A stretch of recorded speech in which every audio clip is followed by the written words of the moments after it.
Welcome to Vikings football with head coach Bruce Barnum. Portland State coming home this Saturday, 2 in a row at home as the season draws into its second half. The Vikings hosting Northern Colorado 2 p.m. at Hillsboro Stadium. You can watch the game on ESPN+, but come on out to the stadium. It'll be a salute to Veterans Day. Lots of activities, VikeFest going on. You can meet a couple of alpacas. I'm going to ask you about alpacas later, Coach. But let's talk some football right now. Let's review that great win at Eastern Washington. The Vikings win the Dam Cup at Eastern Washington. Always great to get a road win. Always great to win against Eastern, a program that's been very successful over the years. Coach, you got the running game going, the offense going in the first half. It was a very productive day. It was. It's a fun first half, on both sides of the ball. We did some things and put enough up on the board to get out of there with a dub. And again, it's hard to win at East. It's hard to win on the road in the Big Sky period, but to win there on the red turf versus the Beagles, that's a huge win. It's fun. And the Vikings over 400 yards rushing offense, over 600 yards total offense, the most they've accumulated in almost 7 years. And it did start with the running game. The quarterback, Dante Sachere, a 51-yard touchdown in the first series. That really set the tone. But you had a couple guys in the backfield who've really been looking for their opportunity the last couple of years, JoJo Ciafale and Joby Mallory. And Joby, especially in the second half, a career-high 148 rushing. Had to be happy with the way they performed. Both of them, yeah. JoJo, he tweaked his foot, did really well. Tweaked his foot, so we pulled him out of there to get him to face the Bears this week. But Joby, that was Joby's coming out game many moons ago. Was that 15, 16? So, I think I'm going to put Joby on the shelf and just pull him out every time we play at Eastern. He lights it up. But no, it's fun to see that offensive line did well, played a great game until that second half when they added a couple penalties to the mix. But it was fun to watch. It was fun to watch them, and the coaches, Dauber and AC, came up with a couple tweaks to the run game that paid off in that first half. And let's talk about a play a lot of people have talked about, the fake field goal. The Vikings score a touchdown. It's 4th and 11 in the second quarter, I believe it was. No, actually, right at the end of the first quarter. And Matayo Talalamotu, the holder on field goal, he fakes it. He goes right up the middle. He actually avoids a couple tackles, and it was a gutsy play because it wasn't a 4th and 3. It was a 4th and goal from the 11. He needed to get all the way to the end zone to make that pay off, and he did it. Big play for him. It is. Matayo did make some guys miss. I think the first one we'd faked, so in a couple of years actually. So it might have been there a little bit in shock, those last two guys, but.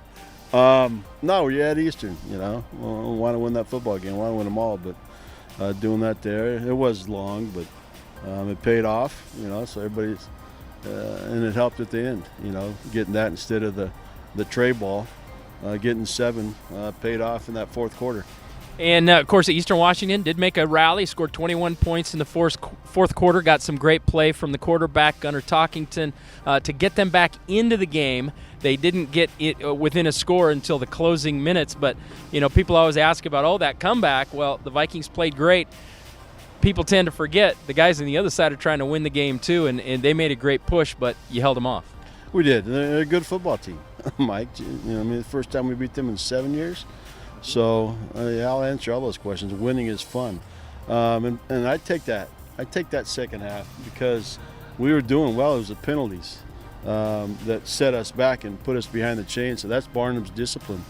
We might have to go back to a little 15 Barney ball once this season ends. I don't know if I can fix it right now, but the guys are playing hard and having fun. But we cleaned that up. We're celebrating maybe a little earlier in that game instead of when Bo, jumped up and landed on his head and all that hoopla. All right, as we look ahead now, Northern Colorado, the Vikings a chance with a win this week. If you can get a win this week, you get back to 500, and it puts you in a position where you have a chance to get the winning record. Do you address that with the team during the course of the week, those milestones? No, honestly, we talked about that week, whoever's next. Right now we're talking about Northern Colorado. They're the film, they're the practice, they're the look out here, and the situation. We're at home again, like you said, Mike. But No, we can't worry about that. You do that, you'll slip up the one in front of you. Okay, and as we take a look at Northern Colorado, they had a week off. They had a bye week, so they've been resting up, probably getting healthy. How much of an advantage, you obviously have had bye weeks pretty much every year that you've coached. How much of an advantage is that in terms of preparation? It helps in the film room. You still have to put it on the field and make sure it fits your group and the people you're going up against. But I always found the danger was in a bye week you try to do too much come that next game. But getting healthy, everybody handles it differently as far as practices. But the biggest thing, they've been in the training room. It's a long football season, and this game makes you sore on Sundays. So they've been getting healthy. I would say that's the biggest advantage. Well, I'm sore on Sundays, but that's from riding on the bus, and that's another story. Okay, Northern Colorado, defensively, they struggled in their past few games. They've given up some points, but as you said, they've had a little extra time to prepare. What challenges, as the offensive coach, do you see from the Bears? Number 10. He's a good football player. I don't know his name. He's a linebacker. Him and two. They got a couple guys who can play. They got a guy in the back end. They're good. They're a good football team. I don't care what their record is. They're playing well at times. Yeah, they're, like everybody. You want to put 4 quarters together, but they have some talent on that football team. But defensively, we had to put it up this morning on our scouting report. My favorite guy is number 10. All right. And on offense, the Bears, they follow along a guy by the name of Elijah Dotson. You've seen him. He's played at Sacramento State. He transferred to Northern Colorado. By my count, a great running back. He also leads them in receptions. He has touched the ball 186 times this season for the Bears, and that's probably as much as anybody on any team in the Big Sky.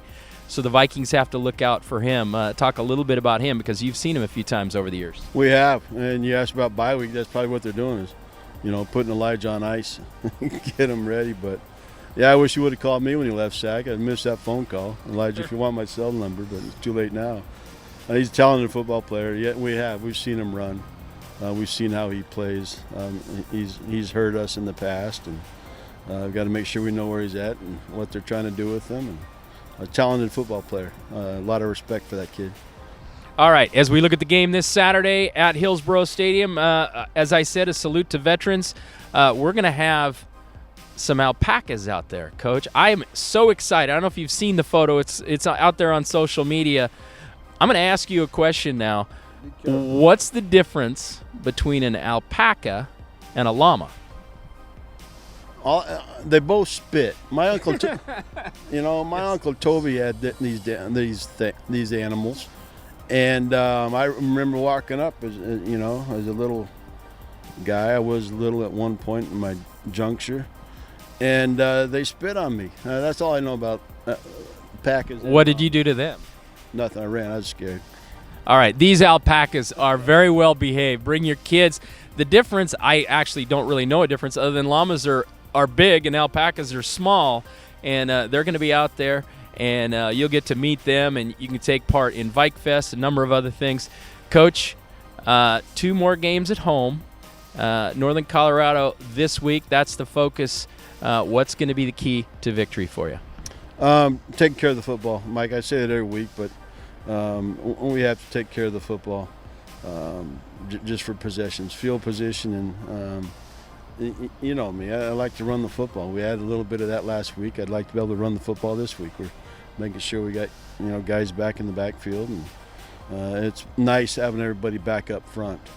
In the offensive line, we were pretty banged up since that Washington game, and they're slowly have come back and joined us. So run the football, take care of it, and make sure they punt a bunch. Punting by the opponent is always a key. The Vikings and the Bears, Saturday, Hillsboro Stadium, 2 p.m. You can watch it on ESPN+, but come on out to the game. What do you got? Wait, what? Are they getting? They're getting alpacas. Did they get centaurs also? Because they kind of look like centaurs. I don't know what that is. Yeah, you do. Half man, half body centaur. It looks like an alpaca. Okay, we got to move on, folks. Come to the game this Saturday, 2 p.m. For all your information on Vikings football, go to govikes.com.